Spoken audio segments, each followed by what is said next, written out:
Hi, my name is Kathy Fosno, and this is Kat's Creative Corner.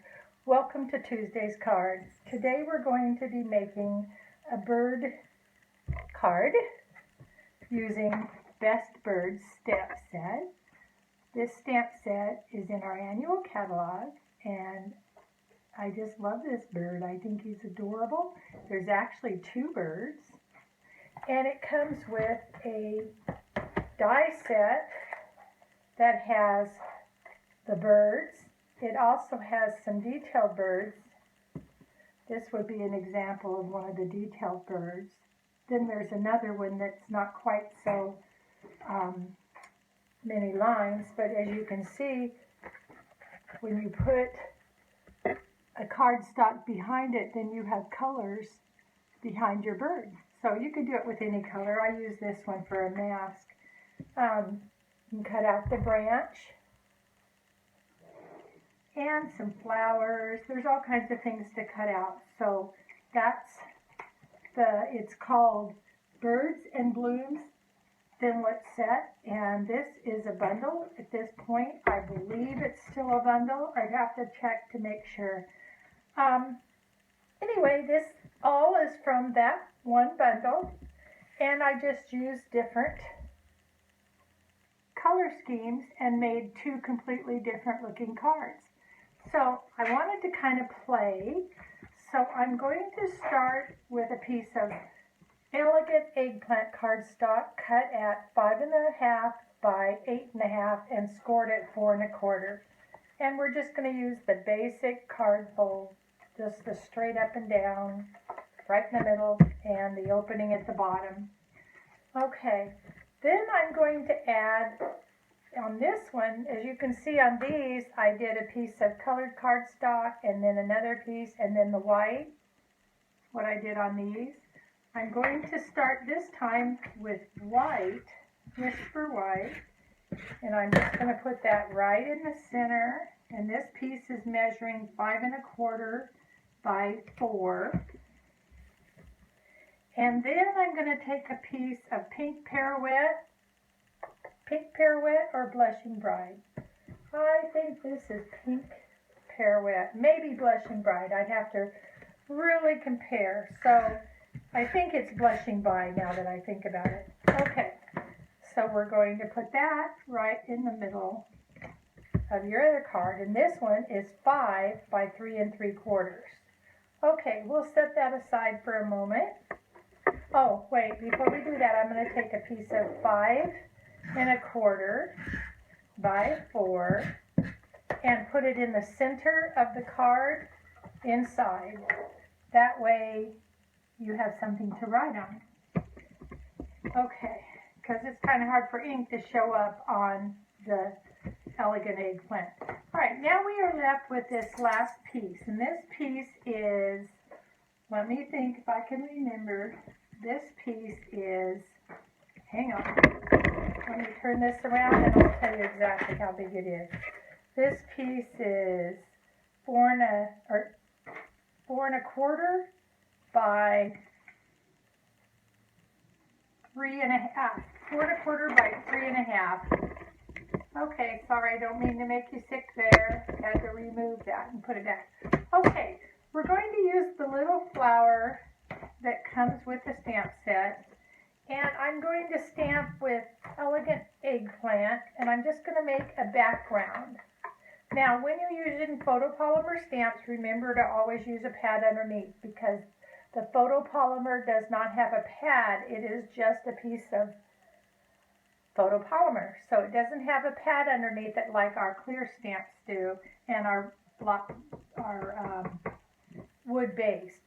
So I'm going to take another piece of Whisper White or any color, just a scrap piece of paper, and I'm going to stamp all around using this Elegant Eggplant. I'm just making a background. I'm doing some off and some on. Now with photopolymer, if you make a mistake, you can usually go back on. I didn't do it too good, but it'll be okay. Maybe I can cover that piece up. All right, so there I have some background and the cute little flowers. Now, I have my branch, as I mentioned earlier, and I'm just going to, I did that on the Big Shot, and I will show you how I did that when I get to the bird. And I'm going to stick my branch, and I'm going to stick it kind of up so that it covers the mistake I made. Okay, so there's my branch. Now I'm going to stamp my bird, set that aside, and stamp my bird on another piece of scratch Whisper White. Will that one work? Yeah. Okay, and I'm going to stamp it in basic black. I'm using the Archival black ink. It is waterproof if you let it sit for a few seconds instead of just starting to use water right away. Don't use water right away, just let it sit and then it'll be done. I just wanted to tell you guys, it is so sunny outside. I had to make some spring cards. It's just beautiful outside. Okay, so I'm going to do my bird, and let's see. This is Perfect Plum. I think I'll brush him with some Perfect Plum. I'm just going to kind of trace the wings, the darker part of the bird. And I'm doing this not your direction because it's just a little bit hard to do it without it facing me. Okay, and I'm going to do his eye.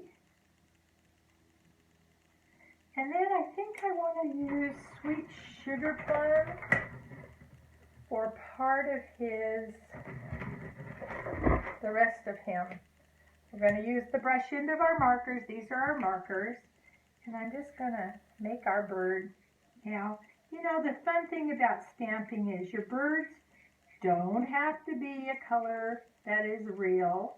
You can just play and have fun and match your cardstock, which is another great thing about Stampin' Up. Your cardstocks match your inks.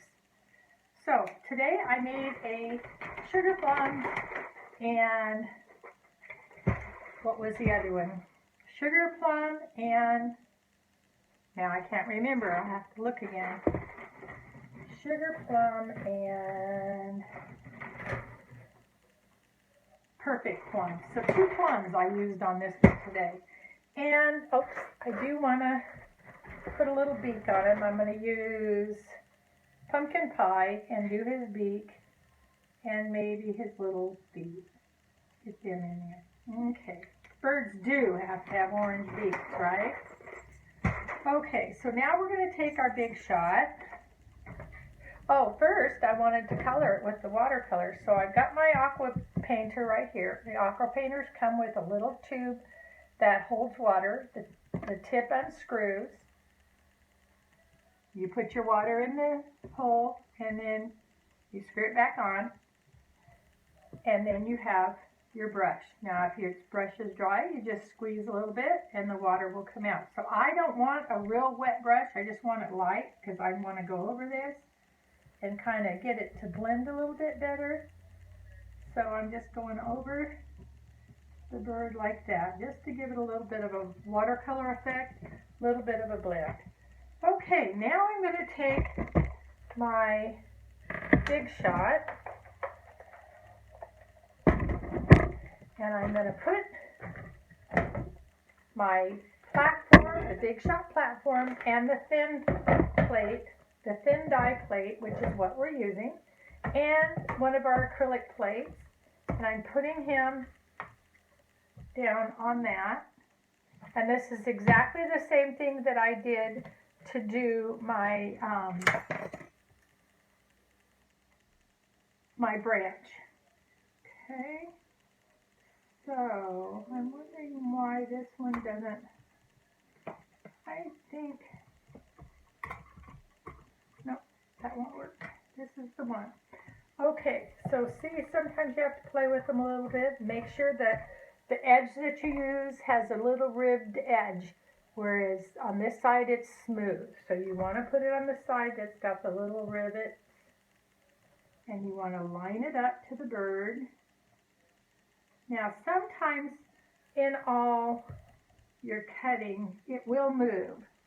So I am going to put a piece of Post-it note with the sticky part to hold that die in place.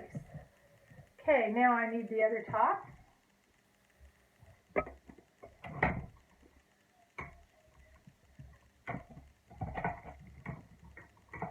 The acrylic plates do warp and they do have to be changed every now and then with the new ones, but Stampin' Up! Does sell the acrylic plates, so it makes it convenient. Alright,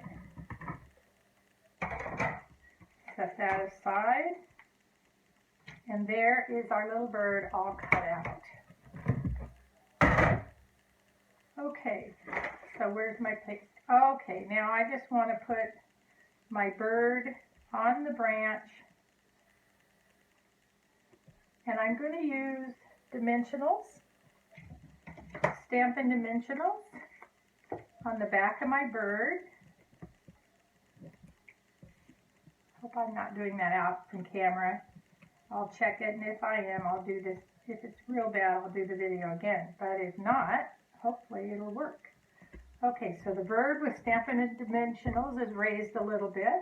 And then I also cut out a couple of little flowers that I stamped with Elegant Eggplant. And I am going to put those on using the Stampin' Dimensionals. And I'm going to use my paper snips to cut just small pieces because I don't want a big piece behind these. Okay, we just need a little piece. This just gives your card a little extra oomph. Sometimes you just want a little bit more on your card, a ribbon or a little something raised, a little, you could use a rhinestone in the middle of these. Here, I'll just cover this one with that one, the one I kind of made blurry. And I'm going to put one right here on the branch so the birdie can eat it. How's that? And you know what I forgot to do? I forgot to do the background. The background on this had this little, just a background piece that you just stamp in the background. You can see I did this one in basic gray, the background, and I did this one in smoky slate, just to give a real light hint. So in this case, we're not going to have it because I'm not going to take this all apart. So now I'm going to put this piece right in the middle there, like that. Okay, now I just need an extra piece that I dropped. Hang on, I dropped this piece. An extra piece of Whisper White, just a strip. I did it 3/4 inch wide, and I am going to stamp Happy Birthday in Elegant Eggplant.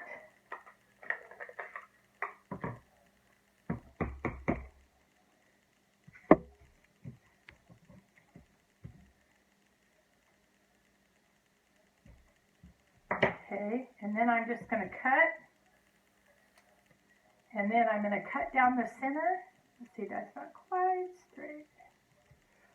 Well, I could keep cutting like this. Should have used my stamping trimmer. Cut down the middle, and then go from edge to the middle, edge to the middle. And then you have a little banner. Okay, now I'm going to take my piece, and I'm just going to rub the ends on the Elegant Eggplant stamp pad just to give it some dimension. And then I am going to put some Snell adhesive right down the middle. And I'm going to lift one of the branches and make it look like he's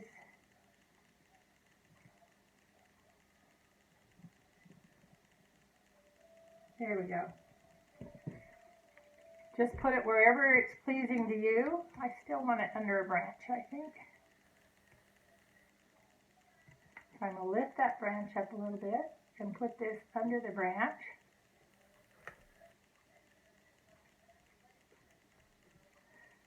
And under the flower. Well, I don't guess I can have it both, so I'll just put it like that. It's not very straight. I like things to be straight unless I intentionally want them a little messy. Okay, so now you could add a rhinestone just to give it more of a wow. In fact, I think I will. I'm going to add some rhinestones on my little raised flowers, and I'm going to add a rhinestone right there. So thank you for stopping by. I hope you enjoyed this card. If you like this card, you can go to my website and look at some other cards I've made, catscreativecorner.com. Thanks for stopping by.